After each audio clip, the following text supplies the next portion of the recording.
Om Swastiastu, Om Awiknam Astu Namo Buddham, Om Anubadrah Kertawuyantu Swata. Semoga pikiran yang baik datang dari segala penjuru. Umat sedharma yang berbahagia dimanapun Anda berada, berjumpa lagi dengan kami dalam acara Bincang Dharma dalam YouTube channel Badan Penyiaran Hindu BHDI Provinsi Jawa Tengah. Kali ini kita akan kedatangan narasumber, seorang wanita yang cantik dan energik dari kantor wilayah Kementerian Agama Provinsi Jawa Tengah, yaitu yang bernama Ibu Zaima. Assalamualaikum warahmatullahi wabarakatuh, Ibu. Waalaikumsalam. Bagaimana kabarnya, Bu Zaima? Baik, Warno. Iya, dalam kesempatan kali ini kita akan mengambil tema harmoni dalam perbedaan.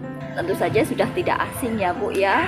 Di Indonesia ini kita banyak sekali perbedaan dari agama, budaya, suku, dan ras. Nah, Ibu bisa memperkenalkan diri, Bu. Di kantor wilayah Kementerian Agama itu Ibu memidangi apa, terus bagiannya apa, biar pemirsa Bincang Dharma itu bisa mengenal lebih dekat Ibu Zaima. Belum ada kenal ya, Iya. tentunya ya. Tapi saya sudah sering main ke Pura tadi, Iya. saya kira tidak, mungkin beberapa sudah ada yang kenal. Iya. Baik, Om Swastiastu, selamat sore semuanya, saudara-saudara. Saya Zaimatul Hasanah, biasa dipanggil Zaima oleh Baratno dan teman-teman semuanya. Kami bertugas di kantor wilayah Kementerian Agama Provinsi Jawa Tengah, membidangi kerukunan, lebih tepatnya kami sebagai analis pembinaan umat. Iya. Dan kebetulan diberikan amanat oleh pimpinan, ada tugas tambahan sebagai ketua tim kerukunan umat beragama.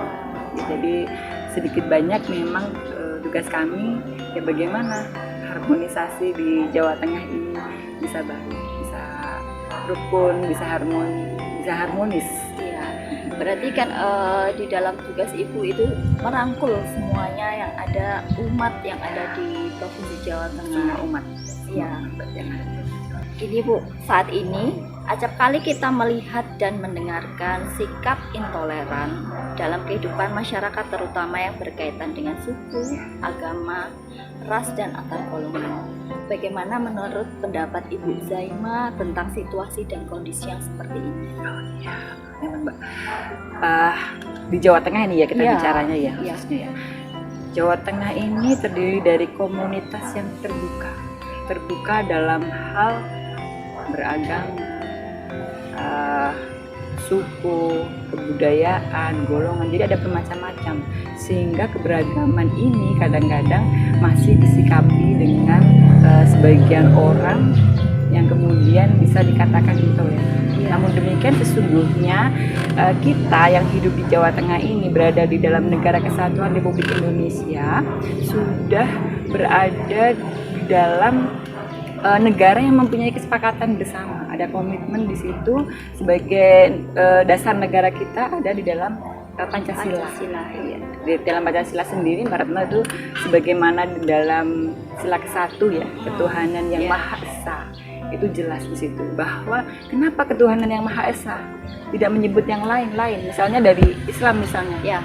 Tidak spesifik langsung tidak, tapi ketuhanan yang Maha Esa di situ adalah bagaimana pengakuan terhadap agama-agama. Jadi kita makna dari sila ke-1 sendiri bagaimana kita menyikapi perbedaan dan diakuinya agama-agama dalam kita, bagaimana meneguhkan agama kita masing-masing. Jadi bagaimana kita berakidah, bagaimana kita menjalankan ibadah kita sesuai dengan agama kita masing-masing, meneguhkan keimanan kepada Tuhan yang Maha Esa. Terus kemudian juga di dalam sila kedua, sila kedua itu bagaimana kita kemanusiaan yang adil dan beradab. Jadi bagaimana bangsa kita itu menjunjung tinggi kemanusiaan berdasarkan keadilan yang beradab. Jadi bukan berdasarkan persamaan ras, persamaan agama, suku, bukan berdasarkan persamaan, tapi berdasarkan keadilan dan yang beradab. Jadi setidaknya kita memang bagaimana berusaha menjaga harmoni ini bisa hidup berdampingan meskipun berbeda-beda, karena perbedaan itu adalah sebuah keniscayaan. Artinya tidak ada manusia yang sempurna. Misalnya dalam ajaran Hindu sendiri ya, Iya. ada Trihitakarana. Saya pernah belajar Iya. dari Pak Putu waktu datang ke Pura Iya. ya bersama dengan adik-adik dari Interfight, Ya. ASEAN Interfight. Kita belajar bersama ada Trihitakarana ya kan. 3 hal yang di situ kita harus harmonisasi, yaitu antara manusia dengan Tuhannya, antara manusia dengan manusia, dan antara manusia dengan lingkungan, ya kan? Itu pasti Mbak lebih tahu lah. Iya. Karena jadi kami juga belajar Mbak dengan agama-agama yang lain. Iya. Gitu. Meskipun kami adalah Muslim ya, Iya. dalam Islam juga sama. Allah sudah berfirman di dalam surat Al-Hujurat ayat 13. Gitu. Wahai manusia sekalian, bahwa kami menciptakan kamu dari seorang laki-laki dan seorang perempuan, yang kemudian kamu juga diciptakan untuk berbangsa-bangsa dan bersuku-suku agar saling mengenal. Jadi memang sudah sebuah keniscayaan dari Tuhan Yang Maha Esa bahwa kita itu memang berbeda-beda, tetapi Bhinneka Tunggal Ika, berbeda-beda tetapi Tetap satu jiwa. Itu tantangannya berat nggak sih Bu di keadaan yang seperti ini ya? Sejauh mana sudah kita lihat di berita-berita semuanya banyak sekali sikap-sikap yang seperti itu. Tantangannya seperti apa Bu? Iya, ya. Pasti semakin tertantang ya. Sebenarnya bisa dikatakan tantangan, tetapi atau juga memang ya harus kita jalani ya Mbak ya. Harus kita jalani. Artinya begini, banyak sekali di kalangan masyarakat misalnya yang masih belum bisa menerima perbedaan. Ya. Contoh kecil misalnya saja di dalam keluarga. Ya. Di dalam keluarga yang terkecil saja bisa muncul perbedaan. Dalam hal misalnya saya suka warna merah gitu. Mamahnya lebih suka warna hijau. Kita menetapkan warna-warna di dalam pengecatan rumah saja mungkin sudah bisa terjadi Ya, perdebatan gitu. benar Itu sekali. hal yang kecil ya dalam Iya. keluarga kita. Apalagi di dalam lingkungan masyarakat gitu kan, di RT, RW gitu kan. Bagaimana kita hidup berdampingan, maka bagaimana kita bisa memahami, artinya ya kita itu tadi sebagaimana Trihitakarana, bagaimana manusia dengan manusia, kita Ya. mengenal sebelah kita ya kan, di saat sakit, di saat senang, apa sih agamanya, bagaimana sih cara beribadahnya, terus kemudian kita bisa lebih menghargai, karena bagaimanapun orang yang bisa menolong kita juga adalah yang ada di dekat kita. Jadi tantangan bagi kita ya bagaimana kita menyemai ini, atau bagaimana kita menanamkan ini dimulai dari keluarga yang terkecil. Jangan sampai kemudian mohon maaf ini misalnya kejadian yang baru-baru saja terjadi ya Mbak, ada bom bunuh diri kembali terjadi di Bogor. Nah, itu artinya juga harus menjadi tugas kita bersama, tidak hanya pemerintah. Ini bom, bagaimana ini pemerintah menjaganya, apalagi di kantor polisi misalnya seperti itu. Ya. Ini menjadi tugas kita bersama sebenarnya. Bagaimana kita menjaga harmoni ini, kemudian menyikapi perbedaan-perbedaan yang tidak harus selalu dipertentangkan.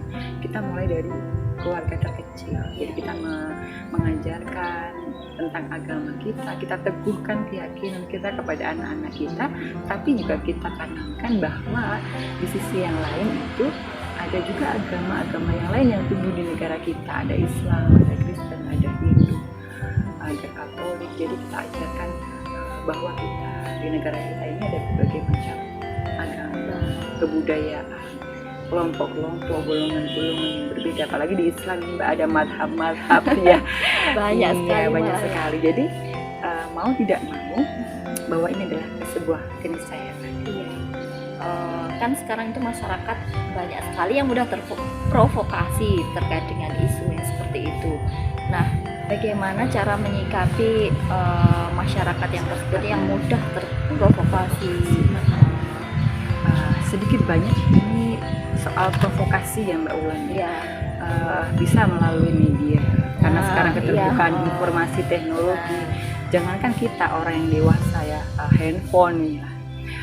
semua anak-anak bahkan sekarang pegang handphone gitu kan, dan informasi sangat cepat, hitungan detik kita sudah mendapatkan informasi dari negara mana, bahkan broadcast yang mohon maaf kadang-kadang kemasannya adalah sengaja dibikin untuk memprovokasi.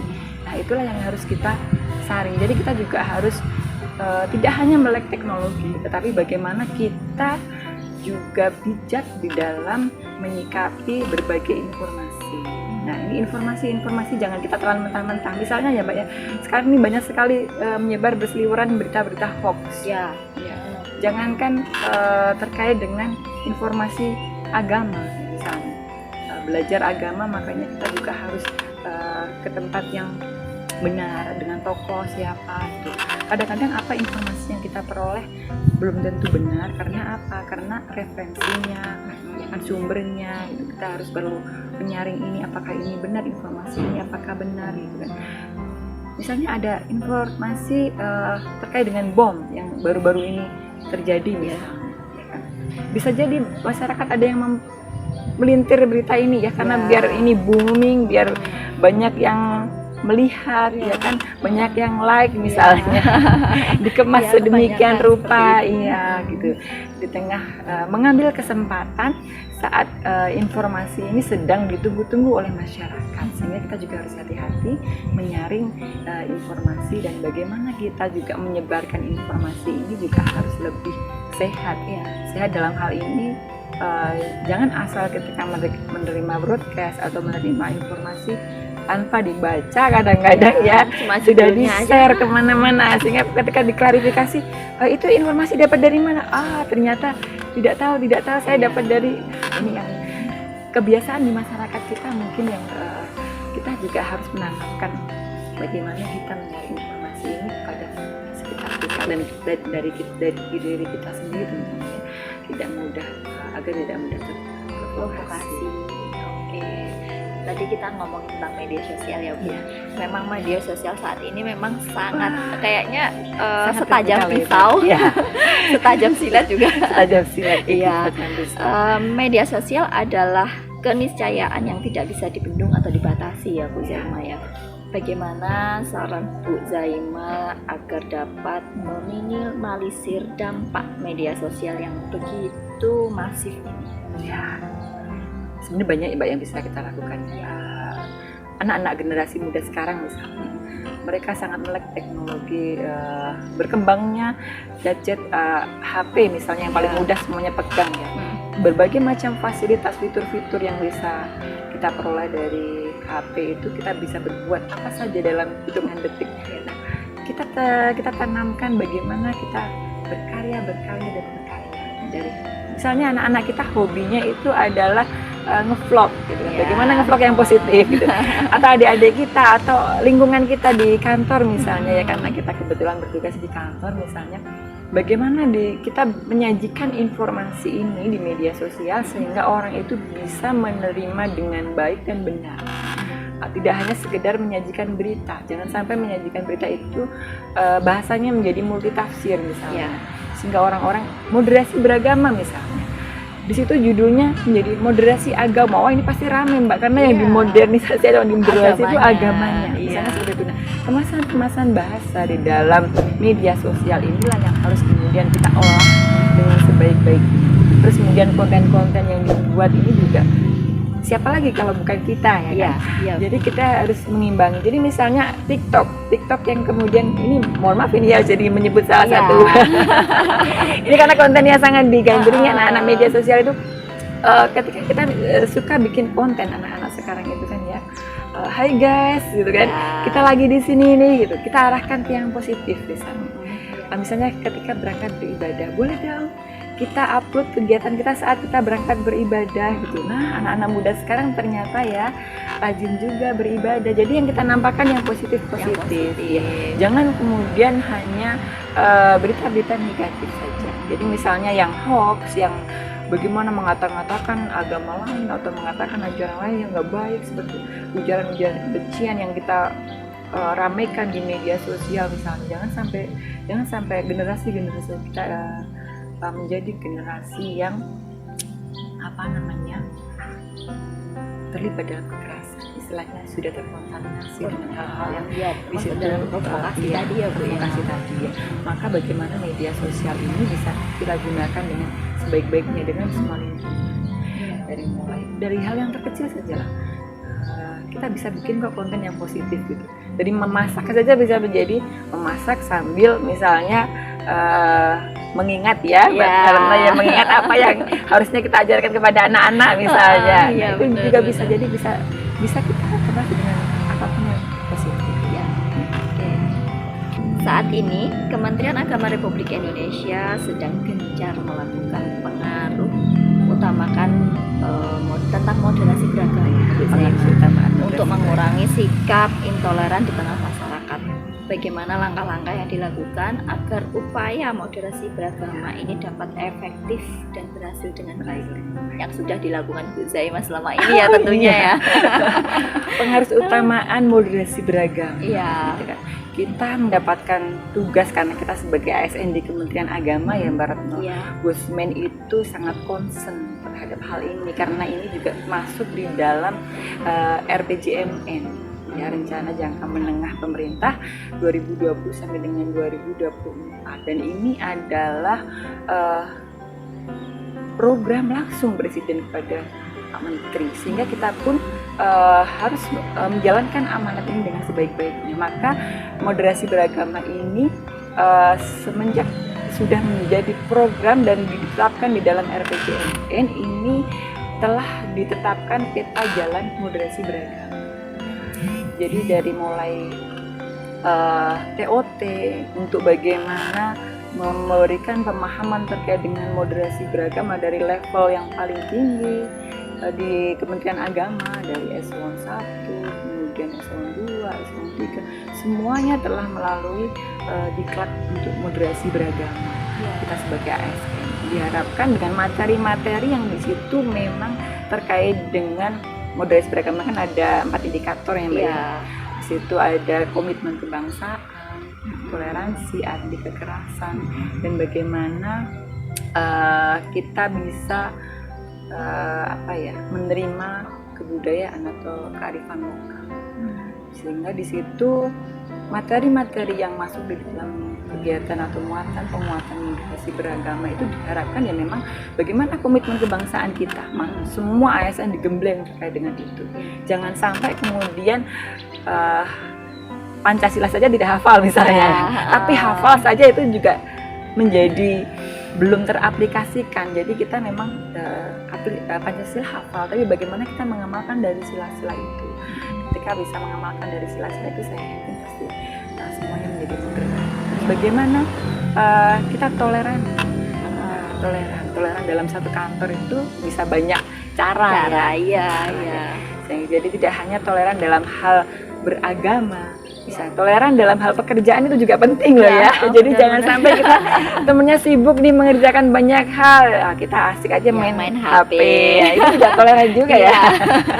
Jadi apalagi misalnya di dalam kita bekerja itu kan kadang-kadang ada waktu-waktu yang kita bisa saling mengingatkan. Iya, nah itu kita toleran. Misalnya Mbak Retno dengan saya kan udah biasa ya kita bersama ya. Mbak Zaimah ini udah waktunya sholat loh ya, misalnya seperti itu kita sudah sangat biasa ya saling mengingatkan. Nah itu saya kira juga bagian dari toleran yang hal-hal yang kecil yang harus kita tanamkan keseharian dari lingkungan sekitar kita. Nah kegiatan-kegiatan terkait dengan moderasi beragama ini tidak hanya berkutat di Kementerian Agama saja atau internal kita saja. Kita petanya sudah sampai kepada sosialisasi, internalisasi dari semua kalangan. Banyak sekali kegiatan-kegiatan yang sudah kita lakukan. Kita ada keliling itu bersama dengan FKUB, Forum Kerukunan Umat Beragama Provinsi Jawa Tengah, menggandeng ada yang namanya Gerbang Watubong, Gerakan Kebangsaan Watubong, itu yang digawangi oleh Ketua FKUB Jawa Tengah. Kita keliling Mbak ke seluruh Jawa Tengah itu sosialisasi dan realisasi terkait dengan apa itu moderasi beragama. Kita bertemu dengan para tokoh-tokoh agama, tokoh-tokoh masyarakat, dan di berbagai kabupaten kota juga bersama-sama bergerak terkait dengan sosialisasi ini. Ada pendidikan moderasi beragama di sekolah-sekolah, terus di rumah ibadah, di lembaga-lembaga agama kita juga giat ya, gencar kita bikin konten-konten.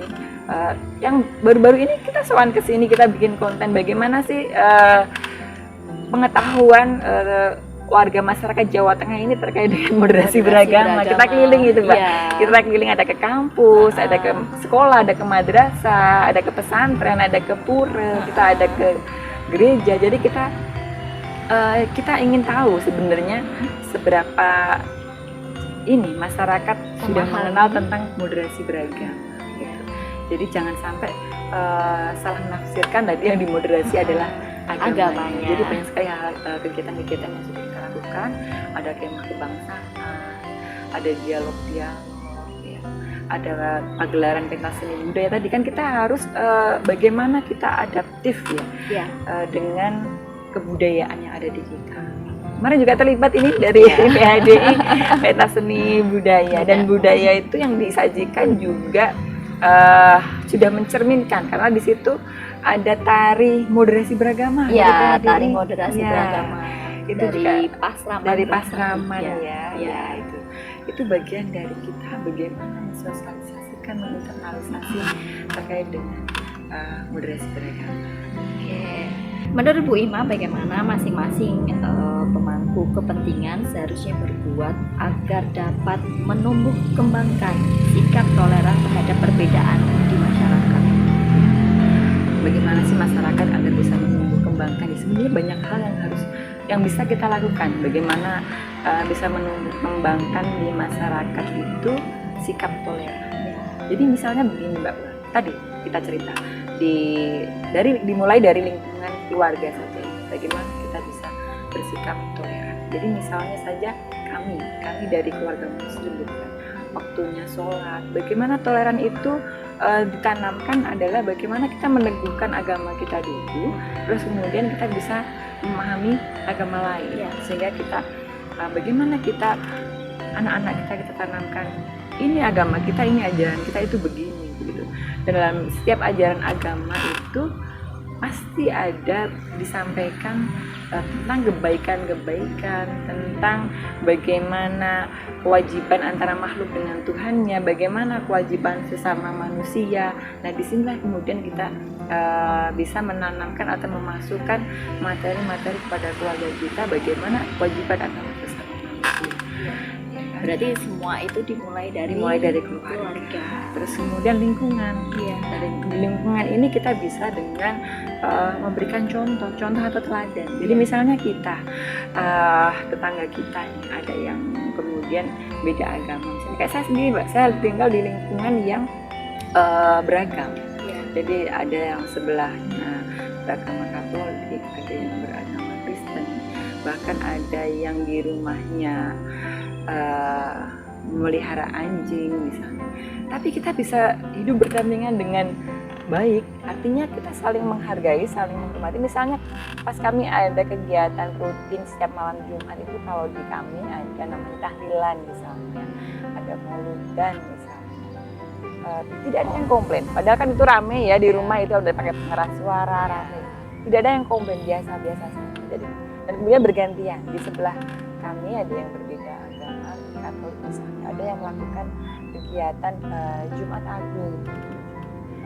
Kita juga menghormati, kita juga menghargai. Bahkan kadang-kadang kita saling menghantar gitu. Jadi ada, karena kita biasanya kalau ada pertemuan gitu kan pasti ada bikin masak-masak ya, Mbak ya. Nah, pasti kita ada ini terima kasih dong. Nah, itu kita saling menghargai, menghormati kegiatan kita masing-masing. Jadi bagaimana kita memberikan contoh, memberikan teladan di sekitar kita. Terus kemudian dengan meramaikan, menggiatkan kegiatan-kegiatan yang untuk merekatkan keberagaman di dalam lingkungan masyarakat. Misalnya tadi dengan kegiatan-kegiatan dialog, pertemuan-pertemuan, kunjungan-kunjungan. Silaturahmi itu sepertinya sepele ya, sederhana Mbak Ula. Tapi ketika kita sering bersilaturahmi, misalnya kita sering nih jalan-jalan kadang-kadang bergantian. Kita sowan ke biku, kita sowan ke pandita, ke pura gitu kan, kita sowan lagi ke kelenteng, kita sowan lagi ke vihara, sowan lagi ke masjid gitu kan. Itu perjumpaan yang saya kira juga bagian dari untuk menghindari adanya intoleran. Bagaimana menguatkan toleransi di lingkungan kita. Baik Bu Zaima, ini yang terakhir ya, pertanyaan terakhir. Boleh Karena kok. kita terlalu enak ngobrol itu jadinya nggak terasa. Jadi gini Bu, apa pesan dan harapan Bu Ima kepada masyarakat agar kita bisa merasakan harmoni dalam perbedaan dan keberagaman masyarakat Indonesia? Iya, bukan pesan sih sebenarnya. Harapan. Jadi pesan itu harapannya ya pesan juga untuk diri saya sendiri juga ya. Karena kita hidup di tengah-tengah masyarakat yang beragam. Di Jawa Tengah ini ada berbagai macam agama, suku, ras, dan memang ini sebuah keniscayaan. Maka bagaimana kita menjadi bijak di dalam hidup bermasyarakat yang memang beragam. Kita upayakan keteladanan, kita upayakan kegiatan-kegiatan yang menggiatkan untuk bagaimana ada pertemuan-pertemuan yang menyatukan perbedaan. Tidak harus selalunya berbeda pendapat, berbeda pandangan, berbeda kelompok, kemudian saling menghujat. Kita perbanyak konten-konten yang positif melalui media sosial, karena memang saat ini adalah kesempatan kita bagaimana kita mengolah teknologi informasi yang semakin global, semakin terbuka. Kita juga harus sangat terbuka dengan informasi-informasi yang positif, dengan karya-karya yang positif, tentunya juga dengan saling merangkul, memberikan ruang bersama, dan juga tentunya jangan lupa bahwa di negara kita ini ada kesepakatan kebangsaan, yaitu ada Pancasila, ada Undang-Undang Dasar Negara kita Republik Indonesia tahun 1945 yang itu sudah merupakan komitmen kebangsaan dari pendahulu kita, dan memang itu menjadi dasar negara kita untuk berdemokrasi. Bhinneka Tunggal Ika, jadi NKRI ini tidak hanya kita teriakkan harga mati, tapi adalah komitmen kita yang justru di situ harusnya menjadi harga mati komitmen kita. Mungkin itu Mbak Wulan. Saya kira nih Mbak Wulan juga sudah sangat sering lah ya bersama kita. Iya, baik Bu Zaima, terima kasih atas Sama-sama, perbincangan kita pada kesempatan kali ini. Sangat bermanfaat sekali kita dengan wanita yang cantik, energi yang hebat. Saya juga terima kasih sekali berkesempatan ini silaturahmi di Pura, bisa menyapa umat Hindu se-Jawa Tengah, bahkan tidak hanya se-Jawa Tengah, bahkan ya semuanya, tidak hanya umat Hindu, semua umat lah ya, kita bisa menyapa bersama-sama dari Pura. Mudah-mudahan bermanfaat. Kami juga mohon maaf ya, mudah-mudahan bermanfaat. Pemirsa Bincang Dharma di mana saja berada, kita memang tidak terlahir dari rahim ibu yang sama, tapi kita terlahir dari rahim Ibu Pertiwi yang kita cintai bersama, Negara Kesatuan Republik Indonesia. Wasudewam Kutumbakam. Sejatinya kita semua adalah bersaudara yang tercipta dari Brahman yang Esa. Mari bersama-sama kita ciptakan harmoni yang indah dari perbedaan dan keberagaman yang ada. Semoga Ida Sang Yang Widiwasa, Tuhan Yang Maha Esa, pencipta alam semesta akan senantiasa menuntun langkah kita menuju jalan dharma, jalan kebaikan. Om Santi Santi Santi Om.